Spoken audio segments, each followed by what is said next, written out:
그림과 같이 이웃한 두 교차로 사이의 거리가 모두 같은 도로망이 있습니다. 철수가 집에서 도로를 따라서 최단 거리로 약속 장소인 도서관으로 가고 있어요.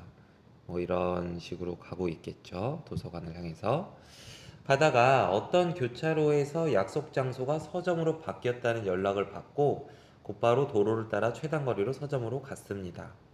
집에서 서점까지 지나온 길이 같은 경우는 하나의 경로로 간주한대요. 예를 들어서 그림 1과 그림 2는 연락받은 위치는 다르나 경로가 같으면 같은 거래요. 그러니까 경로만 구하라는 소리죠. 교차로에서 전화를 여기서 만약에 내가 이렇게 갔는데 이 지점에서 전화를 받았어. 그러면 뭐 코스 자 이제 서점을 향해서 출발하는 거죠. 이런 식으로. 뭐 여기서 전화를 받아도 이렇게 가고 있다 여기서 받아도 서점을 해서 이렇게 출발해서 갈 수가 있는 거죠. 그래서 경로가 근데 전화 받은 거는 중요하지 않고요. 어느 경로를 향해서 갔느냐만 중요한 겁니다. 자 이럴 때 철수가 집에서 서점까지 갈 수 있는 모든 경로의 수를 구해 보래요.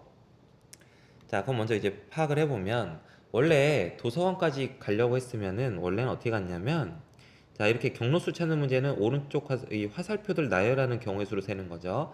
원래는 오른쪽 화살표 4번하고 위쪽 화살표 3번으로 이제 도서관까지 가려고 하고 있었는데 그런데 중간 지점에서 갑자기 이제 그 경로가 바뀌었죠. 그래서 예를 들어서 지금 그림 1 같은 경우는 어떻게 한 거죠? 자, 아니, 그래서 이제 서점으로 경로가 바뀌었어. 근데 이제 서점으로 갈 때 말이야. 서점으로 갈 때 일단은 서점으로 가려면 오른쪽으로 4번은 무조건 가야 돼요. 오른쪽으로 4번은 무조건 가야 됩니다. 서점까지 도착하기 위해서는. 자, 그런데 이제 전화를 받는 게 어디서 받느냐에 따라서 이 화살표가 좀 다르게 나타나.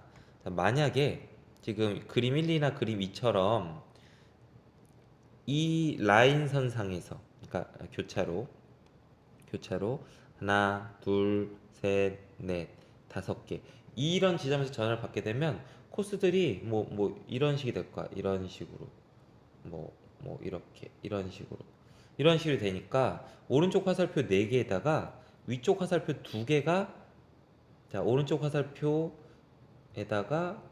위쪽 화살표가 추가되는 그런 케이스가 되는 거죠. 이런 식으로 이런 식으로 위쪽 화살표 2개가 추가되면 돼요. 자, 만약에 그 위에 줄에서 여기 교차로 전화 받을 수 있는 데가 그 위에 줄에서 받게 되면 뭐 이렇게 간다고 치면 어? 위로 2번, 오른쪽으로 2번, 아래로 2번, 그 다음 이렇게 가면 되는 거죠. 그지?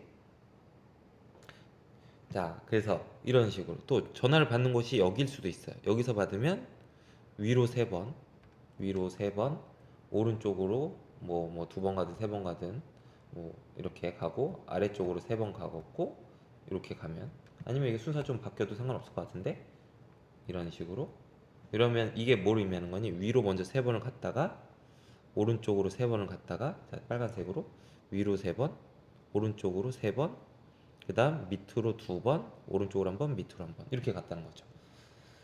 자 그리고 또 사실은 여기도 있죠. 여기 전화를 받는 게 내가 이렇게 하고 있었는데 이중 여기서 전화를 받았을 수도 있지. 뭐 이렇게 그럼 그 경우에는 그냥 쭉 만약에 자 여기 이런 데서 전화를 받았어. 이렇게 가고 있었는데 그럼 전화 받으면 그냥 똑바로 쭉쭉 가겠지. 자 그래서 서점까지 가는 방법을 화살표로 나열해 보면 자 여기 요 라인 선상에 있는 점에서 전화를 받았을 때는 오른쪽으로 4번 가고 한 끝날 거예요. 만약에 이 라인 선상에 전화를 받게 되면요 오른쪽으로 4번 가는 거 가는데 위로 한 번 갔다가 아래로 한 번 가는 게 추가돼야 돼요. 자 만약에 위쪽 라인에서 전화를 받으면 오른쪽으로 4번 무조건 가야 되고 위로 2번 가야 될 거고 아래로 2번 갔어야 될 거야.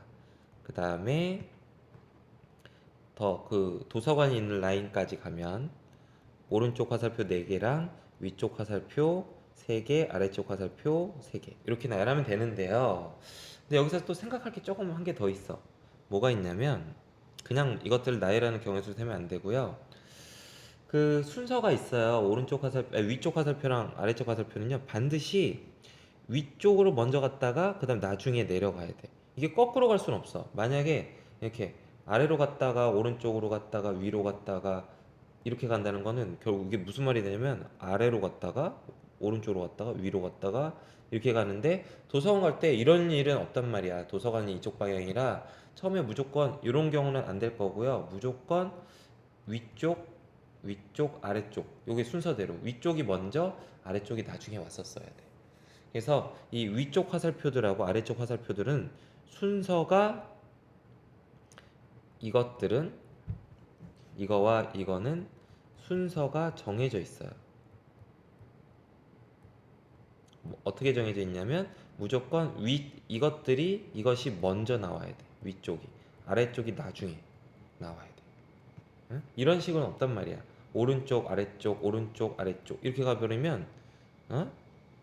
위로 갔다 아래로 갔다 위로 갔다 아래로 갔다 이런 말이 안 되죠. 도서관까지 가려고 했었을 때 그렇게 가는 사람이 어딨니? 최단 거리로 가야 되는데 그지?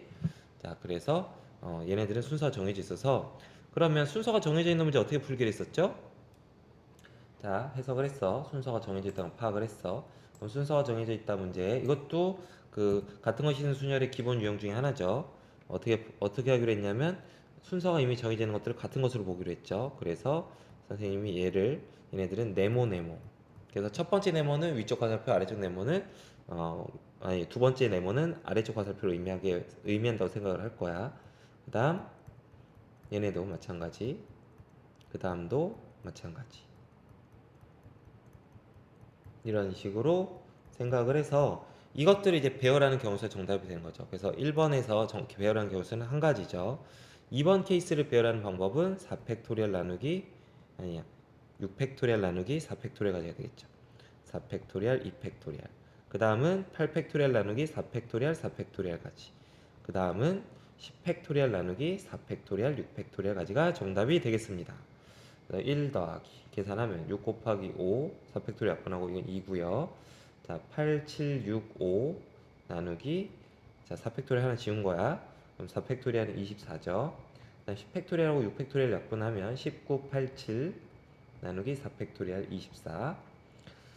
자 그래서 이제 계산하면 돼요. 3, 5, 15 24랑 8이랑 약분하고 3은 6이랑 약분하면 2죠. 그래서 70 그 다음 24랑 8이랑 약분하고 3이랑 이렇게 약분하면 3, 7에 21, 210 그래서 여기 다음에 280, 296 가지.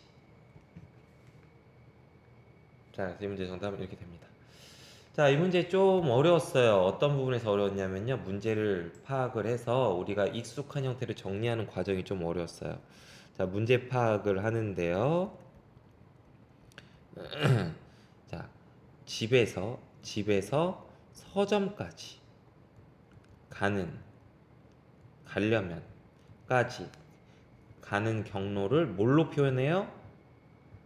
화살표. 이런 화살표, 이런 화살표. 이거로 표현을 먼저 해야죠. 이 경로수, 바둑판 모양에서 경로수를 찾는 문제는 화살표 나열하는 경우의 수랑 똑같아요. 자, 경로수 구하기 문제는 화살표들, 이런 화살표들 나열하는 경우의 수랑 똑같단 말이죠. 그래서 뭐가 사용이 되죠? 같은 것이 있는 순열이 사용이 되는 거죠. 자, 그런데 여기 보면은 이제 전화 받는 위치에 따라서 케이스가 나뉘어졌죠. 전화 받는 위치에 따라 케이스가 나뉘어졌어요. 케이스 나눠서 풀면 돼요. 위에서 했던 것처럼 이렇게 네 가지 케이스가 가능하다는 걸 알 수가 있습니다.